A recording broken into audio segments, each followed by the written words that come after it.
I mean, the honest truth is that also just the journey of healing from the absence of the father, isn't easy. And we can see that from that scene, and we also are aware of it, right? It's you can imagine whether it's a father or mother, but from the dynamics that we are focused on now, the daughter-father relationship, because it often involves, confronting painful memories. You are having to process all these emotions, right? And ultimately, you are finding a way to redefine what fatherhood means to you as an adult, right? So I now then want us to talk about, the role of the father, right? And basically, in traditional family dynamics, fathers often were seen as providers, right? Fathers were actually seen as protectors, and it is still the same thing, right? Although in today's world, the definition of fatherhood is seemingly evolving, meaning that it is not just about, you physically being present, as a father, but it also means having to provide what we know as emotional support, right? Being able to nurture your child, and also just being actively engaged in your children's lives, no matter what age they find themselves in. And that itself has been very apparent. That is a definition that today's generation is attaching themselves to, or rather identifying with, to say, I mean we know back then also, just removing ourselves from this scene, we know back then fathers were not so much engaged in their fathers' lives. If there is anything, the generation of the fathers in today's day, they are doing a much better job. But we know for sure that, that back then it was the thing of, as long as he is sending money.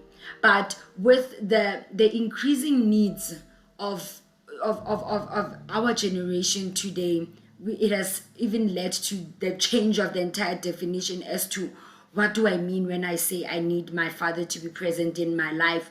Do I simply mean you are paying for my school fees only? I want to have those daughter-father chats or conversations, So basically the definition has even evolved with time. And it has evolved with time because I guess we are a generation that is so much aware of our own emotions. We are aware of the self. We are also aware of the traumas that we have, the wounds that still need a little bit of healing. And we are open about it. We are open about chatting about them as compared to before. As compared to back then, maybe our parents, or rather our great-great-parents, did not have the resources. Rather, let's base it on the resources, because I guess they did not have the resources that we have today. Today, more than any other time or any other age or time in our lives, mental wellness is spoken about, and we cannot also take away that aspect of mental awareness away from this topic, because it does also have its impact into it. So I think to all fathers out there, I want to urge you to take this moment and reflect. I want you to take this moment to reflect on the impact that you have on your children, regardless of their age.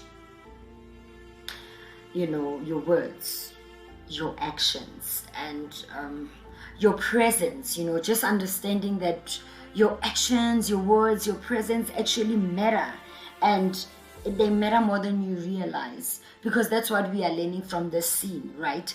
That your actions your actions rather, they matter. Your presence, they matters. Your words matters to your child regardless, and it does hit home.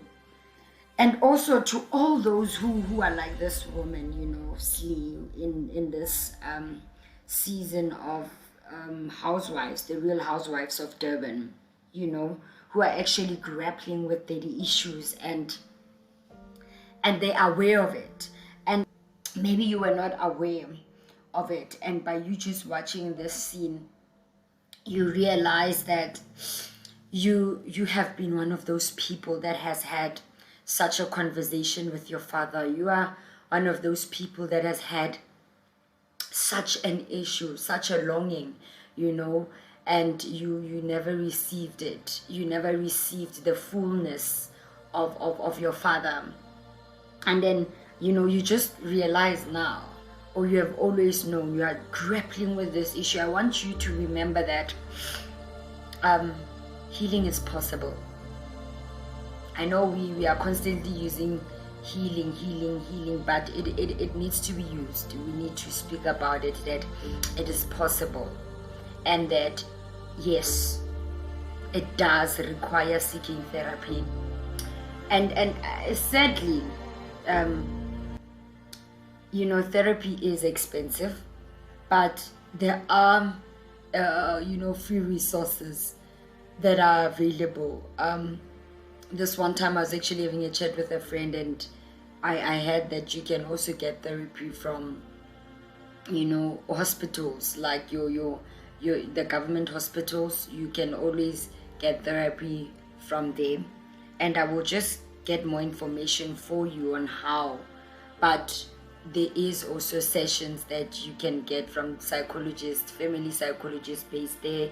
You can, family courts also, I think in family courts they do have psychologists available, obviously for family related issues. And if you want to go through the journey with your father, maybe there is somebody who would say, I'll be your guys' psychologist, even if you are not here because of matter pertaining to court, So I'm appealing to you, and I'm saying to you, it will require and you will seek for therapy. And sometimes you often think therapy means seeing somebody all the time, but sometimes therapy is you sitting alone and acknowledging the hurts and acknowledging that you are aware that you are going through this. Because there's also so much fault in you trying to act like you are not feeling it, and it doesn't touch home, right?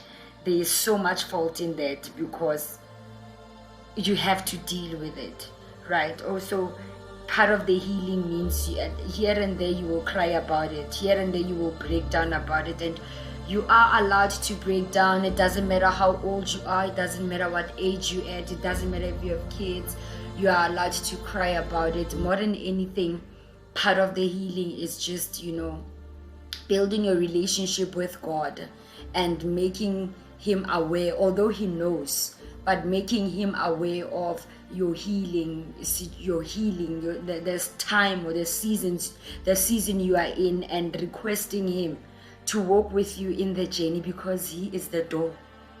He is the door. He will make a crooked path straight for you. Do you understand? And if you are going through that, you are genuinely understanding how you feel, and you are inviting God into the pain, he will comfort you. That's also the other thing that is the part of the healing. And writing down helps quite a lot. Just having to diarize your emotions, because the truth of the matter is that today you will feel like this about him, and then tomorrow you will feel a certain way about him. And just you being able to journal it, just put pen to paper, put your emotions to the paper, and exploring them is actually great. Part of the healing is also reaching out to your friends, reaching out to your genuine friends, because this is a very sensitive matter. And sometimes some people are not, and maybe not that they're not genuine enough. Sometimes some people are not mature enough to have such conversations with them. Maybe they're not, because they have never encountered this. Some of them, they are not, mature enough because they have, lived in their own cocoon. They have rather lived in their own cocoon, for a long time and don't know that such things exist. Right? Some people are not matured enough to carry such, because you just expressing your emotions to someone about your encounters with your father and your longing with your father, sometimes it might be too much for some people to handle. So in the process of praying, you also want to pray for your helpers, that the Lord send, helpers, that is your friends, that will help you to overcome this and give you wisdom that you need as you engage with them in a conversation. And during this time, it will be great to also reach out to your family members, that are available for you and that can go through the journey with you. Or sometimes, simply allowing yourself to actually grieve what was lost while you are embracing what is still to come. Because the truth is, in instances like this one that we just came across, sometimes the father is not willing to come to the party. You can send out as many invitations as you want. Sometimes he's not willing to come to the party. And sometimes he's not willing to come to the party because he lacks the wisdom.